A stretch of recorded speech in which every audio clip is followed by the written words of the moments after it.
नमस्कार, मैं हूं फिरोज। अपना देश 76वां गणतंत्र दिवस मना रहा है। जाहिर सी बात है, अपना देश आजाद हुए कई वर्ष गुजर गए, लेकिन आपको ये पता होगा, ये बताने की जरूरत नहीं है कि इस देश को आजाद कराने के लिए कितना जतन करना पड़ा है, कितनी जद्दोजहद करनी पड़ी है। इस देश को आजाद कराने के लिए अपने देश के तत्कालीन युवा ना जाने कितने लोग शहीद हुए और कितनी संख्या में लोगों को जेल जाना पड़ा। अंग्रेजों की जुल्म को सहने के लिए पता नहीं क्या कुछ करना पड़ा। अगर इसकी कहानी अगर बयां की जाए तो शायद एक दिन का भी वक्त पूरा नहीं हो पाएगा इसमें, इस कहानी को बयान करने में। लेकिन मैं अभी हूं फतुहा में। पटना जिला का ये फतुहा एक ब्लॉक है और यहां फतुहा से जुड़ा देश को आजाद कराने को लेकर एक ऐसी कहानी है जो मैं समझता हूं कि आप सभी को सुनना चाहिए, जानना चाहिए। सबसे पहले तो आपको यह पता होगा कि इस देश को आजाद कराने के लिए अपने देश में मुख्य रूप से दो विचारधारा के लोग हुआ करते थे उस अवधि में। एक महात्मा गांधी का विचारधारा था, उनका स्पष्ट था, अहिंसा के माध्यम से इस देश को आजाद कराने की उनकी रणनीति थी। और दूसरी ओर सुभाष चंद्र बोस थे, भगत सिंह थे। ऐसे गर्म दल के लोग भी थे जिनका जो आंदोलन का तरीका था वो महात्मा गांधी से बिल्कुल विपरीत था। ऐसे में हम जो आज आपको कहानी बताने जा रहे हैं, ये फतुहा से ताल्लुक रखने वाली कहानी है। इस कहानी में मैं आपको फतुहा के उस अवधि के जो युवा थे उन्होंने क्या कुछ किया इस देश को आजाद कराने के लिए, और खास करके मैं एक ऐसी घटना का यहां पर अभी चर्चा करने जा रहा हूं। मैं समझता हूं कि इस घटना को उस अवधि के जो समकालीन जो लोग रहे हैं, अधिकांश लोग इस कहानी से अवगत हैं, जानते हैं। लेकिन अभी जो नए दौर के जो पीढ़ी है, युवा पीढ़ी खास करके इस कहानी से अनजान है। मैं समझता हूं कि आज के युवाओं को ये कहानी, हमारे इस खास रिपोर्ट को जरूर देखना चाहिए, जिससे उनको ये पता चलेगा, वो जान सकेंगे कि फतुहा के लोगों ने इस देश को आजाद कराने के लिए क्या कुछ किया। और खास करके मैं जिस कहानी की चर्चा करने जा रहा हूं आपके साथ, ये कहानी पूरे देश के लिए अहम रखता है। ये उस समय ये जब घटना घटित हुई थी, पूरे देश में हड़कंप मच गया था। अंग्रेजी हुकूमत को पूरी तरह से हिला कर रख दिया था। जी हां, मैं बात कर रहा हूं उस देश आजाद होने के महज 2-3 साल पहले की घटना है। ये घटना अगस्त क्रांति जो हुई थी उसी अवधि से जुड़ा ये मामला है। और इस कहानी में वैसे तो कई लोग किरदार रहे हैं, लेकिन मुख्य किरदार के रूप में तकरीबन आधा दर्जन लोग ऐसे थे जिन्होंने इस घटना को अंजाम दिया था। हालांकि ये जो घटना है, इस घटना में अंग्रेज सैनिक के 2 बड़े अधिकारियों की हत्या हो गई थी। इस हत्या को अंजाम देने वाले हमारे इस फतुहा के ही उस समय के जो युवा वर्ग के लोग थे। आज तो उस अवधि में जिन्होंने इस घटना को अंजाम दिया था, अब वो यहां नहीं है, इस दुनिया में नहीं है, लेकिन उनके परिवार के लोग हैं। मैं उनसे जानने की कोशिश करूंगा, उनकी जुबानी आपको ये बताना चाहता हूं, सुनाना चाहता हूं, ये क्या घटना था, कैसे घटित हुआ था, मैं आपको बताऊंगा। और इसके लिए मैं अभी उपस्थित हूं फतुहा का ये कल्याणपुर मोहल्ला है, और इस कल्याणपुर मोहल्ले में मैं अभी उपस्थित हूं त्रियुगी नारायण दुबे, उस समय के इस आंदोलन के जो अग्रणी नेता कह सकते हैं, जिन्होंने अपना एक्टिव रोल निभाया था, त्रियुगी नारायण बाबा के रूप से प्रसिद्ध हैं। मैं अभी त्रियुगी नारायण बाबा के घर पर हूं। बाबा तो नहीं रहे, लेकिन उनके घर पर उनके इकलौते पुत्र पशुपतिनाथ दुबे हैं। आइए मैं उनसे आपको सुनवाता हूं कि ये क्या मामला था, कैसे ये घटना घटित हुई थी और इसमें क्या कुछ हुआ था। आइए मैं आपको मिलवाता हूं पशुपतिनाथ दुबे जी से। आपका बहुत बहुत स्वागत है हमारे सोशल मीडिया प्लेटफॉर्म पर।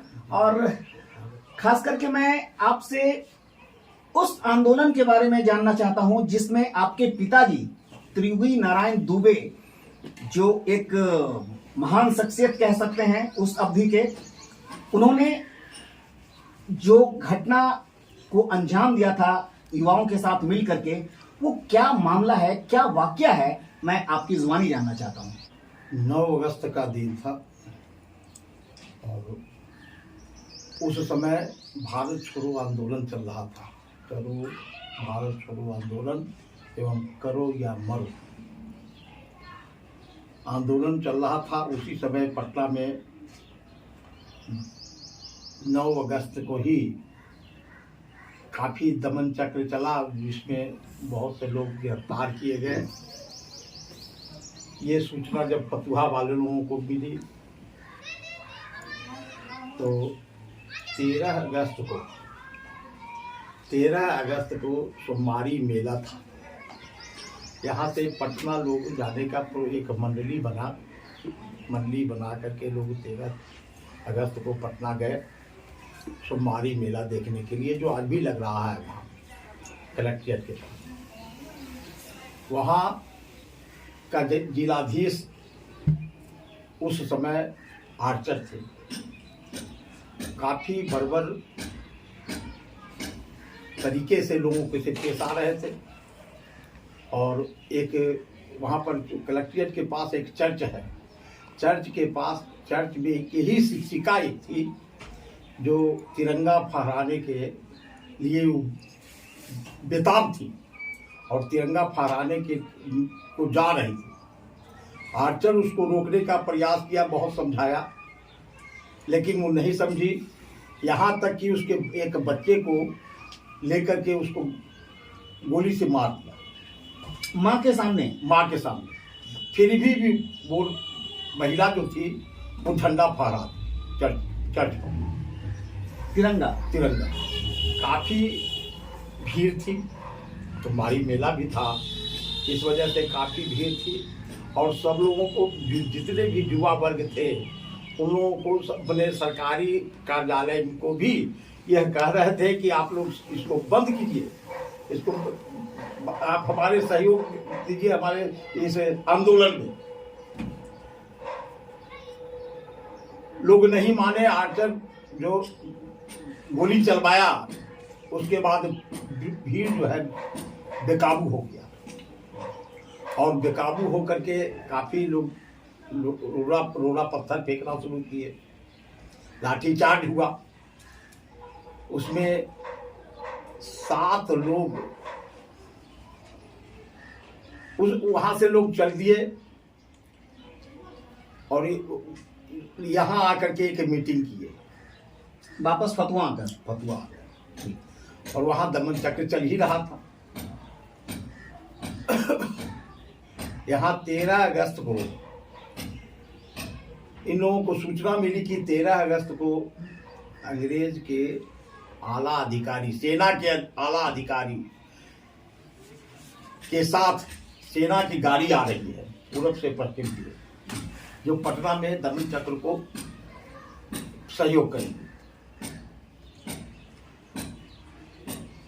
इन लोगों का प्लान बना कि यहाँ का फिश प्लेट वगैरह उखाड़ दिया जाए, पुल उखाड़ देने की योजना बनी, ये लोहा पुल उड़ा देने की, लेकिन वो नहीं हुआ तो फिश प्लेट वगैरह उखाड़ दिए लोग। लेकिन ये अंग्रेजों का चाल थी। सरकार बने सेना की गाड़ी ना आकर के उस समय 19 यात्री वाली गाड़ी यह देख करके लोग अवाक हो गए, क्योंकि वहां पैसेंजर उसमें था। लोग दौड़े जा करके स्टेशन, तब तक के स्टेशन से गाड़ी खुल चुकी थी। सब लोग उसको रोकने का प्रयास कर रहे थे। स्टेशन पर जाकर के लोग मना किए कि भाई गाड़ी आगे मत बढ़ाइए। गाड़ी रुक गई, पुनः गाड़ी आगे बढ़ने, फतुहा स्टेशन से आगे बढ़ने के बाद पुनः वापस आ गई स्टेशन। उसमें वो जनरल बोगी था, बड़े पब्लिक का ट्रेन था, लेकिन उसमें 4 सैनिक अधिकारी, बड़े सैनिक अंग्रेजों के आला अधिकारी वहां उस पर बैठे हुए थे। लोग समझा बुझा, उसमें 2 तरह के लोग थे। कुछ समझाने वाले थे, अच्छा छोड़ो। कुछ लोग खोज रहे थे कि तो पब्लिक के गाड़ी आ गया, इस पे क्या किया जाए। मतलब उग्र लोगों में हाँ, गरम दल और नरम दल दोनों थे। इतने ही में एक सेना के जो अधिकारी जो था वो गोली चला दिया, जिसपे भोला दुसाद को गोली लगी। बाढ़ आया हुआ था, वो पानी में गिर गया। लोगों को हुआ कि भाई तो मर गया। लोग घुसना शुरू किए, उसमें लोग समझाने बुझाने लगे। मतलब भोला जी की मृत्यु की खबर सुनकर के लोगों में आक्रोश बढ़ गया और खोजने लगे कि गोली किधर चली, किधर से चली। इतने में लोग शांत हो गए और पता चला कि भोला दुसाद मरा नहीं है, घायल हो गया। उसको लोग ले जाकर के हॉस्पिटल ले जाने के फिर में लगे। तब तक के अंग्रेज के ही अधिकारी जो थे पुनः एक उतर के एक पत्थर मार दिया, जो राम नारायण तिवारी को लगा। राम नारायण तिवारी को लगते ही माथे में खून आ गया, माथा में लगा। हल्ला किए उसके बाद क्रुद्ध भीड़ जो थी दो भागने में सफल हो गया, और साल्विन और स्मिथ नाम के अधिकारी जो थे उनकी मृत्यु कर दी, उन्हें मार दिया गया। उनके बोगी में घुस करके उसको तीर करके उसको मार दिया। बाला जनासा। मतलब अंग्रेज के 2 सैनिक अधिकारियों की हत्या कर दी गई। उसके बाद सब दोनों लाश को लेकर के वो लोग चल दिए। यहाँ आकर के बड़ी मंदिर है राम नारायण तिवारी जिसमें रहते थे, ये नोहटा मोहल्ले में बड़ी मंदिर। हाँ, पुरानी चौक के पास है। वहां उस मंदिर में रखा गया। रात में उसको छोटा छोटा टुकड़ा किया गया अंग्रेज अधिकारियों के डेड बॉडी का। जी, डेड बॉडी का। और दोनों के और डेड बॉडी के टुकड़ा कर करके कल सवेरे हो करके 14 को पूरे फतुहा बाजार घुमाया गया और पुनपुन में उसको प्रवाहित कर दिया गया। उसके बाद यहाँ दमन चक्र अंग्रेजों का शुरू हो गया। यहाँ टैंक फिट हो गया। फतुहा चौराहे पर टैंक फिट कर दिया गया कि फतुहा को उड़ा दो। उस समय सभी लोग पहलवान लोग बसते थे, सब लोग खड़े हो गए रोड पर कि उड़ा दो फतुहा को। पहले हम लोगों को उड़ा, उसके बाद फतुहा उड़ाना। हटो उसी पर नोहटा नाम पड़ा। नो हटा आधा हिंदी आधा इंग्लिश। उसका नाम है मिर्जापुर नोहटा नाम पड़ा। उसके बाद गिरफ्तारियां होना शुरू हो गई। समस्तीपुर से रामचंद्र तिवारी को गिरफ्तार किया गया। नहीं, इतने बड़े जघन्य अपराध अंग्रेजों के नजरों में जो हुआ, इसको लेकर के मामला कहाँ दर्ज हुआ, कितने लोग नामजद किए गए? मोकामा से पुलिस आई, मोकामा थाना से, मोकामा रेल थाना, वहां से पुलिस आई, वहीं FIR हुआ और गिरफ्तारियां होना शुरू हुई। उस समय फतुहा में थाना नहीं था। तो रामचंद्र तिवारी को समस्तीपुर से गिरफ्तार किए गए। उनको 7 दिन तक पुलिस जो है उसको टॉर्चर करते रहा। उनके साथ और भी कुछ लोग होंगे आंदोलनकारी में भोला दुसाद, नथु दुसाद, मरण दुसाद, रामनारायण तिवारी, द्वारिका तिवारी, हरद्वार तिवारी, तेजुगिनाथ दुबे हमारे पिताजी थे, दुनिया दत्त सिंह, विष्णु गोप इत्यादि लोग थे। सभी लोग, कई लोग, बहुत लोग थे। पहला 19 आदमी की गिरफ्तारी हुई, जिसमें कुछ लोगों को साक्ष्य के आधार पर छोड़ दिया गया। क्या संख्या रही होगी जिनको बरी किया गया? शायद ये संख्या 10 है। 10 शायद। जो 19 गिरफ्तार किए गए उसमें से 10 लोगों को साक्ष्य के आधार में बरी कर दिया गया। बरी कर दिया जी। कुछ लोगों पर केस चला, बाकी शेष लोग इनमें 7-8 आदमी के फांसी की सजा भी सुनाई गई, जिसमें हमारे पिताजी भी थे और नथु दुसाल, मरण दुसाल,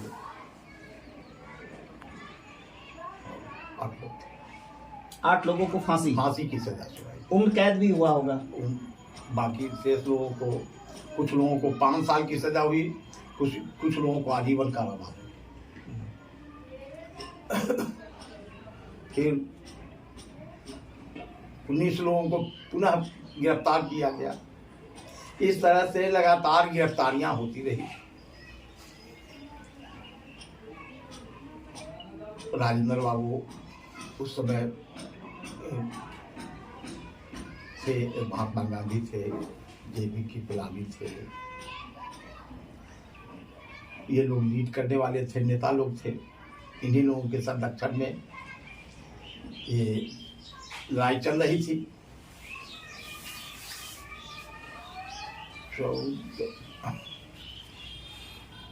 46 तक पिताजी 5 साल लगभग जेल में रहे। मतलब एकदम से देश आजाद होने तक। हाँ जी। जब देश आजाद हो गया उसके बाद हुआ कि पहले फांसी पर लटके हुए हैं उन लोगों को छोड़ा जाए, उसके बाद आजीवन कारावास है उन लोगों को छोड़ा जाए, जो काला पानी वगैरह जो दिया गया है उन लोगों को छोड़ा जाए। ये पहला आदेश पारित किया गया। उसमें पिताजी मुक्त हुए, छूटे। सर्वस्व न्यौछावर हो गया। उस समय काफी संपत्ति थी। हम 4 बहन 1 भाई हैं। सबसे बड़ी बहन हमारी गोदी में थी, 2 साल के। हम लोगों का तो पता नहीं। और ये घर के अलावे मेरे पास शेष कुछ नहीं बचा है। उस समय ये आप देखते होंगे चौराहे पर मकान है हिंद के आम दुकान, उस समय मेरा ही था, 30 रुपया में बिका। और वैसे वैसे लाखों रुपया समाप्त हुआ, क्योंकि जब इनको 3 बार फांसी की सजा, और जब फांसी की सजा या सजा जब भी होता था तो अपील करना पड़ता था और काफी पैसा खर्च हुआ। दादाजी, चूंकि हमारे पिताजी भी एकलौते पुत्र, यहाँ वंश समाप्ति की बात थी। हमारे दादाजी यहाँ का सर्वस्व दांव पर लगा दिए। उस समय कहे थे, फतुहा थाना में जब पकड़ा करके आए तो हमारे दादाजी कहे थे, दादाजी का नाम पंडित अंबिका दुबे था,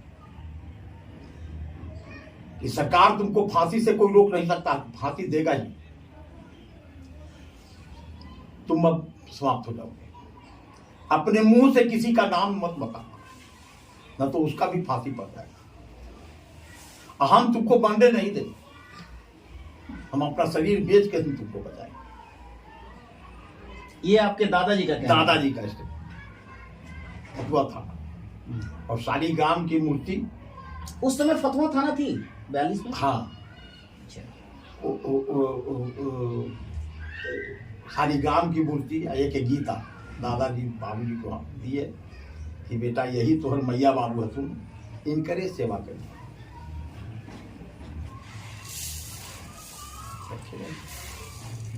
जब फांसी की परे बाबूजी कहते थे कि शालीग्राम की मूर्ति के लेकर के मुंह में डाले थे। हम कहते थे कि हे भगवान, पहले तोरे फांसी करो मत। भगवत कृपा की बसते गए अपील पर, फिर आजीवन कारावास हुई। इनको मृत्युदंड से आजीवनकालीन कारावास मुकर्रर किया गया। पहले मैं आपको बता दूं, ये जो घटना जिसका जिक्र किया अभी इन्होंने, वाकई ये तो अपने आप में एक जघन्य अपराध था। लेकिन वो कहते हैं ना कि मोहब्बत और जंग में हर कुछ जायज है। मोहब्बत आंदोलनकारियों को अपने देश से था, और जंग तो आप जान ही रहे हैं कि इस देश को, इस मुल्क को आजाद कराने के लिए इस देश के लाखों युवा क्या कहेंगे, उस समय के हर कैटेगरी के लोग, हम समझते हैं कि शायद बच्चे ही इससे अलग रहे होंगे, बाकी जितने भी कैटेगरी के लोग होंगे, महिला पुरुष जितने भी लोग हैं, तमाम लोग इस आंदोलन के डगर पर चल पड़े थे। और उसी दरमियान ये घटना घट जाती है। लेकिन ये जो घटना को अंजाम देने वाले जो चंद लोग थे, वैसे तो इस केस में मात्र 19 लोगों को नामजद किया गया था, जिसमें 10 लोग साक्ष्य के अभाव में रिहा कर दिए गए। लेकिन इन लोगों के बचने का एक सबसे अहम कड़ी यह है कि ये जो अपराध हुआ, इसके बाद 2 साल 3 साल मुकदमा चला, और उसके तुरंत बाद अपना देश आजाद हो गया। देश के आजाद होने का एक तो सबसे अहम बात यह है कि इस देश में आंदोलन जो है काफी उग्र होता जा रहा था। और उसी अवधि में ब्रिटेन में एक चुनाव हुआ था, और उस चुनाव में एक दल ने ये कह के, यानी कि मुद्दा बनाया था उस दल ने भारत को आजाद करने का। और जिस दल ने भारत को आजाद बनाने का मुद्दा बनाया था, उस दल की वहां पर जीत होती है, और वो दल सत्ता में जैसे ही अपना दखल, मतलब एक तरह से सत्ता में जैसे ही वो दल काबिज होते हैं, उस दल के लोगों ने इस मुद्दे को इंप्लीमेंट करने के लिए, इसको लागू करने के लिए, मतलब भारत के जो भी लीडिंग पर्सन थे, महात्मा गांधी, डॉक्टर राजेंद्र बाबू, कृपलानी साहब, तमाम जो लीडिंग लोग थे, उनसे आकर के बातें की जाती है और उनको बताया जाता है। उसमें बहुत सारे लोग जेल के अंदर भी थे। जब आप बात करने की बात करते हैं तो उन्हें बताया गया कि भाई जिनसे आप बात करेंगे वे सारे लोग तो जेल में हैं। तो उस समय अंग्रेज ने उन लोगों को रिहा किया और फौरन अपना देश आजाद भी हो गया। लेकिन शायद यही वजह रही होगी कि चूंकि अब तो देश आजाद हो गया, लेकिन जैसा कि आप जानते हैं देश आजाद हुआ 15 अगस्त 1947 को। लेकिन आपको यह पता होना चाहिए कि बिहार में 1946 में ही अंतरिम सरकार का गठन हो गया था, जिसके पहले मुख्यमंत्री बने थे डॉक्टर कृष्ण सिंह। हम ये इतिहास की बात है, सभी लोग जानते हैं बिहार के पहले मुख्यमंत्री डॉक्टर कृष्ण सिंह हैं, और वो 1947 में नहीं बने थे, वो बने थे 1946 में। देश आजाद होने के 1 साल पहले ही बिहार में अंतरिम सरकार का गठन हो गया था और उसके पहले मुख्यमंत्री बने थे। और उस सरकार के गठन के बाद उन लोगों ने, मतलब अब तो भाई अपने देश की, अपने राज्य की सरकार थी, तो उस समय की जो तत्कालीन अंतरिम सरकार थी उसने आंदोलनकारियों को का जो भी सजा था, अंग्रेज के जमाने का जो न्यायालय था उसने जो भी सजा दिया था, उन सभी सजा को माफ किया गया। और इस आधार पर हमारे जो फतुहा के लोग थे वो भी इस मामले से बरी हो गए। वरना अगर देश आजाद होने में अगर 2 साल 3 साल का भी वक्त और लगा होता तो शायद आज ये लोग भी नहीं बचते। मतलब उस, वैसे तो अभी नहीं है, लेकिन उस समय देश के नाम पर शहीद हो गए होते। लेकिन उनकी खुशकिस्मती थी कि वो जिंदा रहे, आजाद कर दिए गए, और उन्होंने अपने इस देश को आजाद होता हुआ देखा। और आखिरकार इस देश को आजाद कराने में उनका जो मेहनत था रंग लाया, और युवाओं की जो मेहनत थी वो बेकार नहीं गई, और अपना देश आजाद हुआ। और इसके साथ ही ये जो कहानी था फतुहा से जुड़ा, ये यही कहानी था जिसमें कि अंग्रेज के 2 बड़े अधिकारियों की हत्या कर दी जाती है। और उस हत्या के बाद मतलब फतुहा पूरे अंग्रेज की नजरों में किड़किड़ी बन गया था, और अंग्रेजों के लिए ये एक प्रेस्टीज इशू हो गया था। जैसा कि अभी दुबे जी ने बताया कि उस घटना के बाद अंग्रेजों ने पूरे फतुहा को उड़ाने के लिए टैंक लगा दिया था, कई मकान को बुलडोजर से ढा दिया गया था। ये मैं उस जमाने की बात कह रहा हूं। आप अभी वाले बुलडोजर पे मत चले जाइएगा, जो उत्तर प्रदेश में बुलडोजर चलता है, मैं उसकी बात नहीं कर रहा हूं। मैं तत्कालीन उस समय अंग्रेजों ने भी बुलडोजर से फतुहा थाना के सामने का कई मकान ऐसा है जिसको कि ढा दिया गया था। तो ये थी कहानी। और हमारे साथ अभी पशुपति दुबे जी हैं, त्रियुगी नारायण दुबे के इकलौते पुत्र हैं। अभी इन्होंने बताया कि ये 4 बहन और 1 भाई हैं और पिताजी तो 112 वर्ष की आयु में कौन साल 2016 में त्रियुगी नारायण दुबे का देहांत हुआ। एक स्वतंत्रता सेनानी हमारे जो फतुहा के थे, बिल्कुल अंतिम कड़ी के। अब तो एक भी स्वतंत्रता सेनानी मैं समझता हूं कि नहीं बचे। ये जो घटना फतुहा में घटित हुई, इस घटना का असर राष्ट्रीय स्तर पर हुआ। जाहिर सी बात है, ये जो घटना घटी, ये गर्म सोच के साथ ताल्लुक रखने वाले लोगों ने इसको अंजाम दिया था। इसके विपरीत महात्मा गांधी अहिंसा के पथ पर चलने वाले थे। एक घटना यह भी है, हिंसा की घटना घटने के कारण महात्मा गांधी ने चौड़ा चौड़ी आंदोलन को स्थगित कर दिया था। लेकिन इस घटना के बाद, ये भी एक हिंसा से जुड़ी घटना थी, लेकिन इस घटना के बाद महात्मा गांधी और राजेंद्र प्रसाद जैसे जो भी नेता थे, उन लोगों को इस मामले में दखल देना पड़ा और अंग्रेज अधिकारियों से, अंग्रेज के सरकार के जो भी मुलाजिम थे, उनसे बात करना पड़ा। मतलब कि महात्मा गांधी ने इस आंदोलन को नजरअंदाज नहीं किया, क्योंकि उनके सोच से अलग ये घटना घटी थी। जैसा कि मैं अभी आपको बताया, एक हिंसा घटने के कारण चौड़ा चौड़ी आंदोलन को महात्मा गांधी ने स्थगित कर दिया था। लेकिन जैसा कि आप जानते हैं कि महात्मा गांधी ने बिहार की धरती को ही अपना कर्ण भूमि बनाया था। यहीं से उन्होंने अपने आंदोलन को धार देना शुरू किया था। इस हिंसात्मक घटना के बावजूद, घटना घट जाने के बावजूद महात्मा गांधी को इस मामले में दखल देना पड़ा और उसके बाद आगे की जो बातें हुई सरकार से और इधर के जो प्रतिनिधि थे, उन लोगों ने बात किया और तब जाकर के ये मामला अपने मुकाम पर पहुंचा और उसके बाद आखिरकार इन लोगों की रिहाई हो सकी। मैं अब आपको त्रियुगी नारायण दुबे, उनका जो परिवार है, फतुहा के कल्याणपुर मोहल्ले में लोग रह रहे हैं, उनके इकलौते पुत्र हैं पशुपतिनाथ दुबे, जिनके साथ हम आपकी मुलाकात करवा रहे हैं। आखिर अभी उनके परिवार का क्या हाल है, उनका कैसे जीवन यापन हो रहा है, थोड़ा सा निजी जानकारी भी मैं चाहता हूं कि आप लोग इसे जानें। अभी कैसे आप लोगों का जीवन यापन चल रहा है? देखिए, इकोनॉमिकली स्थिति हमारा बहुत नाजुक है। हमारे 2 बच्चे हैं, 2 बच्चियाँ थी, दोनों बच्ची की शादी कर चुके हैं, दोनों बच्चा का भी शादी कर चुके हैं। दोनों बच्चे निजी कंपनी में काम करते हैं। मैं पूजा पाठ करता हूँ, जो बाबूजी का दिया हुआ विरासत है उसी को संभाले हुए, और किसी तरह से। और ये देश को आजाद कराने में काफी अहम रोल रहा है आपके पिताजी का। तो सरकारी स्तर पर कोई सहायता अब नहीं है। हमारी लड़ाई चल रही है कि जो स्वतंत्रता सेनानियों को पेंशन मिलता था, उनके उत्तराधिकारियों को भी दिया जाए। इसके लिए लड़ाई चल रही है, लेकिन सरकार जब सुने, क्योंकि सरकार स्वतंत्रता सेनानियों का एक कोषांग है, उसका एक फंड है। जब अब लगभग स्वतंत्रता सेनानी समाप्ति पर है, कहीं कहीं एक आध को बचे हुए होंगे, जैसे पसुआ में एक भी नहीं है, इसी तरह सब जगह हो गए। तो वह फंड जो है, हम लोगों का मांग है कि उसको कन्वर्ट किया जाए उत्तराधिकारी। लड़ाई चल रही है। हमारे सत्यानंद यादव हैं, भूपेंद्र सिंह हुड्डा हैं, ये लोग स्वतंत्रता सेनानी के उत्तराधिकारी संगठन के सचिव हैं, अध्यक्ष हैं। चलिए, बहरहाल स्वतंत्रता सेनानियों का अपना एक संगठन है। अब तो शायद ही कहीं स्वतंत्रता सेनानी बचे हों जिनका कि सीधा योगदान रहा हो इस देश को आजाद कराने में।